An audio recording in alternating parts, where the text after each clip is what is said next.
आप खुद अपने बुजुर्गों का कुछ हमें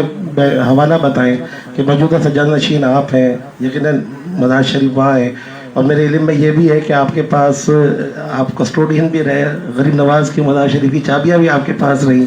तो अगर वो थोड़ा सा आप बताएं कि वो बुजुर्गान दीन आपके बुजुर्गों से जो तबरुकात और जो तमाम चीज़ें आप तक पहुँची, फिर वो आपने जो आगे जिस तरह से दी, थोड़ा सा हमारे देखने वालों को अगर वो तारुफ भी आपका मिल जाएगा, अच्छा है कि आपके ही ज़ुबानी मिल जाए, तो थोड़ा सा अगर इरशाद फरमा दे तो मेहरबानी। औज़ुबिल्लाहि मिनश्शैतानिर्रजीम, बिस्मिल्लाहिर्रहमानिर्रहीम, अस्सलातु वस्सलामु अलैका या सय्यदी या रसूलल्लाह व अला आलिका व सहाबिका या हबीबल्लाह। तमाम तारीफ़ें रब करीम के लिए कि वो बिला शक व शुबा हर एक मखलूक का पालनहार है, और अल्हम्दुलिल्लाह सुम्मा अल्हम्दुलिल्लाह कि अल्लाह रब करीम ने हम सबको एक बहुत बड़ा, बहुत एजाज़ अता फरमाया है कि अपने हबीब आक़ाए दो जहां सरवरे कौनो मकाम के उम्मती होने का ये इतनी बड़ी नेमत, इतनी बड़ी सआदत है कि अगर हम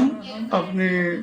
ज़िक्र फ़िक्र में अल्लाह रब करीम की सिर्फ इस शुक्र की, इस नेमत की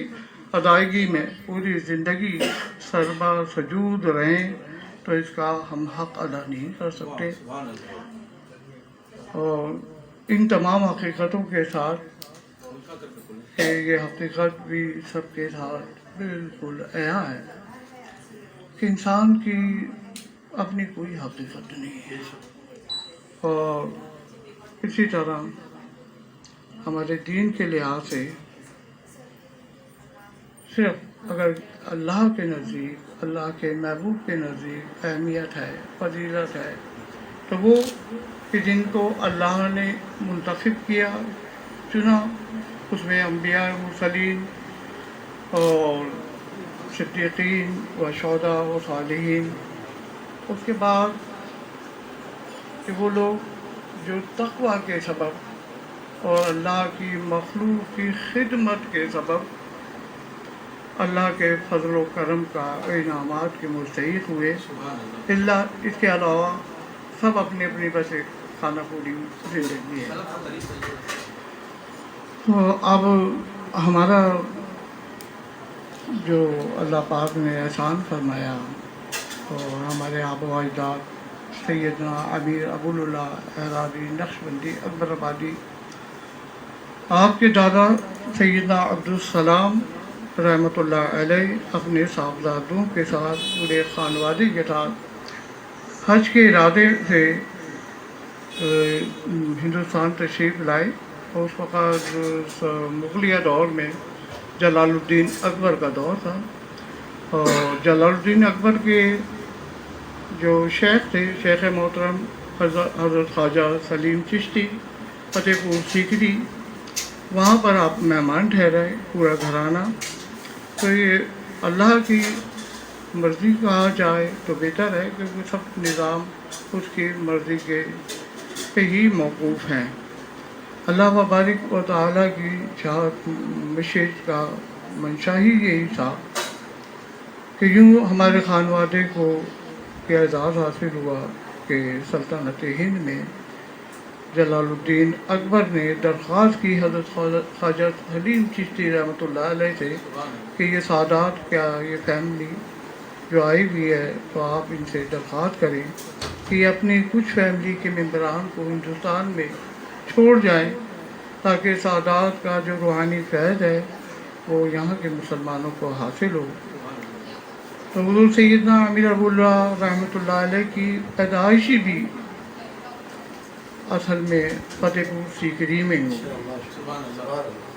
आपके वालिद सैयदना अमीर अबुल वफ़ा रहमतुल्लाह अलैह और आपके चचा सैयदना अमीर अब्दुल्ला एरारी नक्शबंदी रहमतुल्लाह अलैह, आपने हिंदुस्तान में क़याम पसंद किया, और बाकी आपके जो चचा और ताया थे और आपके दादा वो वापस حرم شریف حرمین شریفین تشریف لے گئے اور باقی خانوادہ مکے اور مدینے میں ہی رہا. تو حضور سیدنا کی جو پیدائشی تھا کے بعد آپ کے نانا جو اس وقت علامہ ابو الفضل فیضی رحمۃ اللہ علیہ، جنہوں نے تاریخ اسلام میں قرآن پاک کا تفسیر لکھی عربی میں سے فارسی میں، اور وہ بغیر کسی نقطوں کے، اس میں کوئی نقطہ نہیں رکھا گیا.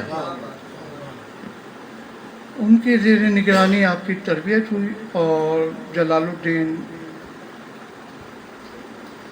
نور الدین جہانگیر جو جلال الدین اکبر کا بیٹا تھا، اس کے ساتھ ہی آپ نے پرورش کی. بہرحال آپ دنیاوی تعلیم اور تربیت کے ساتھ فن